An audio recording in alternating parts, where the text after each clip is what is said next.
भगवान की। श्रीमन्नारायण नारायण नारायण भजमन नारायण लक्ष्मी नारायण नारायण नारायण लक्ष्मी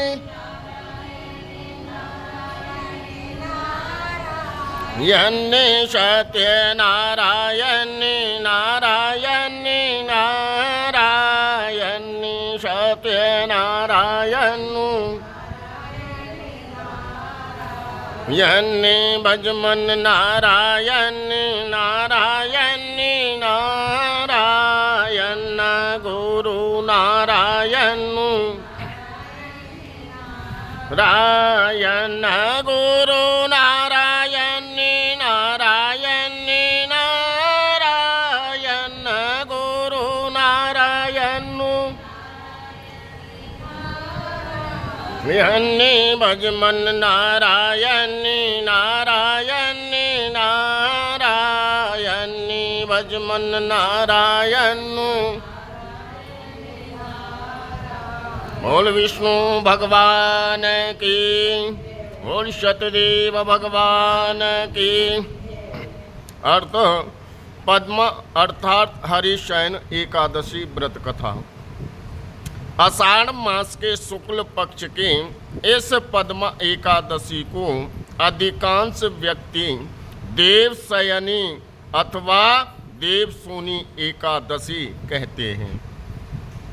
इस दिन से भगवान विष्णु 4 मास के लिए क्षीर सागर में शयन करते हैं। इसी कारण इस एकादशी को हरिशयनी एकादशी कहते हैं। पुराणों में यह भी कहा गया है कि इस दिन से विष्णु भगवान 4 मास तक बलि के द्वार पर पाताल में रहते हैं और कार्तिक मास के शुक्ल पक्ष की एकादशी को अपने लोक को लौट कर आते हैं। इन 4 महीनों में भगवान विष्णु के क्षीर सागर में शयन अथवा पाताल में निवास करने के कारण ही विवाह आदि कोई भी शुभ कर्म नहीं होता।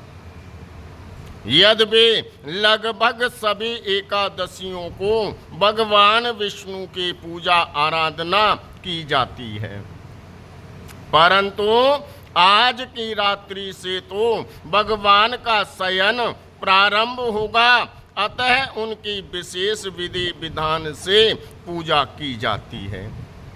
भगवान विष्णु की प्रतिमा को आसन पर आसीन कर उनके हाथों में शंख चक्र गदा पद्म सुशोभित कर उन्हें पीतांबर पीले वस्त्रों या पीले दुपट्टे से सजाया जाता है। पंचामृत से स्नान कराकर तत्पश्चात भगवान की धूप दीप पुष्प आदि से पूजा कर घृत दीपक से आरती उतारी जाती है। भगवान को तांबूल पान और पुंगी फल सुपारी आदि करने के बाद निम्नलिखित मंत्र द्वारा भगवान की स्तुति की जाती है। सुतेषु तुभ्यं जगन्नाथं जगत संतो भवेद मनम बुद्धि मते तत्वं बुद्धं च जगत सर्व चराचरम। इस मंत्र से भगवान की पूजा आराधना की जाती है। हे धर्मराज युधिष्ठिर ने श्री कृष्ण से पूछा कि हे जनार्दन, आषाढ़ शुक्ल एकादशी का क्या नाम है? इस व्रत के करने की विधि क्या है और किस देवता का पूजन किया जाता है? श्री कृष्ण कहने लगे कि हे युधिष्ठिर, एक समय नारद जी ने ब्रह्मा जी से यही प्रश्न किया था। तब ब्रह्मा जी ने उत्तर दिया कि हे नारद, तुमने कलयुगे जीवों के उद्धार हेतु अत्यंत उत्तम प्रश्न किया है, क्योंकि एकादशी व्रत सब व्रतों में सर्वश्रेष्ठ है। और क्योंकि यह एकादशी व्रत, इस व्रत से समस्त पाप नष्ट हो जाते हैं, और जो व्यक्ति इस व्रत को नहीं करते वे नरकगामी होते हैं। सभी एकादशियों के व्रत श्रेष्ठ हैं और उनके करने से भगवान विष्णु प्रसन्न होते हैं, परंतु उन सब में भी आषाढ़ मास के शुक्ल पक्ष की यह एकादशी तो सबसे अधिक पुण्यदायक है। पद्म एकादशी, इस एकादशी से संबंधित पुराणों में वर्णित एक कथा मैं तुमसे कहता हूँ। हे नारद जी, तुम ध्यान पूर्वक इस कथा को सुनो। सतयुग में मानधाता नाम का एक सूर्यवंशी राजा था, जो सत्यवादी और महान प्रतापी था। वह प्रजा का पुत्र की तरह पालन किया करता था। उसकी प्रजा जन धन धान से भरपूर और सुखी थी। उसके राज्य में कभी अकाल नहीं पड़ता था। एक समय उस राजा के राज्य में 3 वर्ष तक वर्षा नहीं हुई और अकाल पड़ गया। प्रजा अन्न की कमी के कारण अत्यंत कष्ट पाने लगी और अन्न के अभाव के कारण यज्ञ आदि भी करना बंद हो गया। एक दिन प्रजा राजा के पास जाकर कहने लगे कि हे राजन, समस्त विश्व के सृष्टि का कारण वर्षा है। वर्षा के अभाव से अकाल पड़ गया है और अकाल से प्रजा मर रही है। इसलिए कोई ऐसा उपाय कीजिए जिससे प्रजा का कष्ट दूर हो जाए। राजा मानधाता ने कहा कि आप लोग ठीक कह रहे हैं, वर्षा से ही अन्न उत्पन्न होता है और आप लोग वर्षा न होने से अत्यंत दुखी हैं। मैं आप लोगों के दुखों को वनों की तरफ चला गया। वह अनेक ऋषियों के आश्रम में भ्रमण करता हुआ अंत में ब्रह्मा जी के पुत्र अंगिरा ऋषि के आश्रम में पहुंच गया। वहाँ राजा ने घोड़े से उतरकर अंगिरा ऋषि को प्रणाम किया। मुनि ने राजा को आशीर्वाद देकर कुशल क्षेम के पश्चात उसके आश्रम में आने का कारण पूछा। राजा ने हाथ जोड़कर विनती भाव से कहा कि हे भगवान, सब प्रकार से धर्म का पालन करने पर भी मेरे राज्य में अकाल पड़ गया है। इससे प्रजा अत्यंत दुखी है। राजा के पापों से ही प्रजा को कष्ट मिलता है। ऐसा शास्त्रों में लिखा है, जब मैं धर्म अनुसार राज करता हूँ तो मेरे राज्य में अकाल कैसे पड़ गया। मैं आपसे इसे संदेह का निवारण करने के लिए यहाँ पर आया हूँ। कृपा करके मेरे संदेह का निवारण कीजिए और साथ ही प्रजा के कष्ट को दूर करने का कोई उपाय भी बतला दीजिए। राजा की यह बात सुनकर महर्षि अंगिरा ने कहा कि हे राजन, यह सत्ययुग सब युगों में उत्तम है। इसमें धर्म के चारों चरण उपस्थित हैं, अर्थात युग में धर्म की सबसे अधिक उन्नति होती है।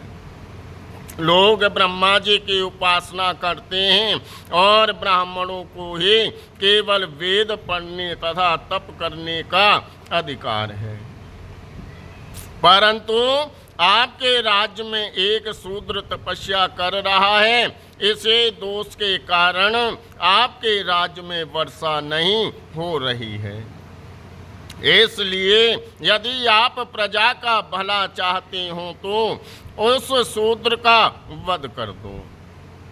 राजा ने कहा कि महाराज, मैं उस निरपराध तपस्या करने वाले शूद्र को किस तरह मार सकता हूँ। आप इस दोष से छूटने का कोई अन्य उपाय बता दीजिए। तब ऋषि कहने लगे कि हे राजन, यदि तुम अन्य उपाय जानना चाहते हो तो सुनो। आषाढ़ मास के शुक्ल पक्ष के पद्मा नाम की एकादशी का विधि पूर्वक व्रत करो। इस व्रत के प्रभाव से तुम्हारे राज्य में वर्षा होगी और प्रजा सुख पावेगी। इस एकादशी का व्रत सब सिद्धियों को देने वाला तथा उपद्रवों को शांत करने वाला, अतएव प्रजा सेवकों तथा मंत्रियों सहित तुम इस व्रत को करो। मुनि के वचन सुनकर राजा अपने नगर वापस आ गया और विधि पूर्वक पद्म एकादशी का व्रत किया। उस व्रत के प्रभाव से वर्षा हुई और प्रजा को सुख पहुंचा। इस हरे शयनी एकादशी का व्रत सभी मनुष्यों को अवश्य करना चाहिए, क्योंकि यह व्रत इस लोक में भोग और परलोक में मुक्ति का देने वाला है।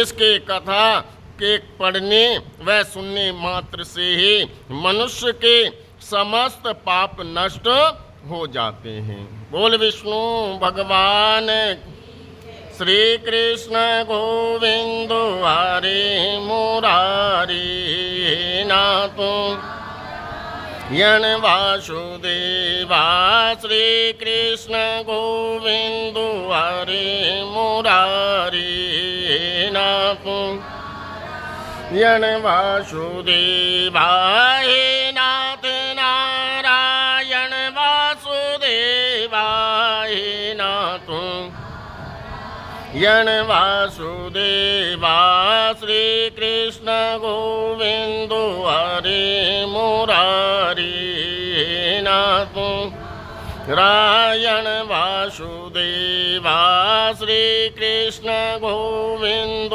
हरे मुरारी नाथ यन वासुदेवा हे नाथ नारायण वासुदेवा हे नाथ यन वासुदेवा श्री कृष्ण गोविंद हरे मुरारी नाथ यन वासुदेवा। बोल विष्णु भगवान की, बोल सतदेव भगवान की जय।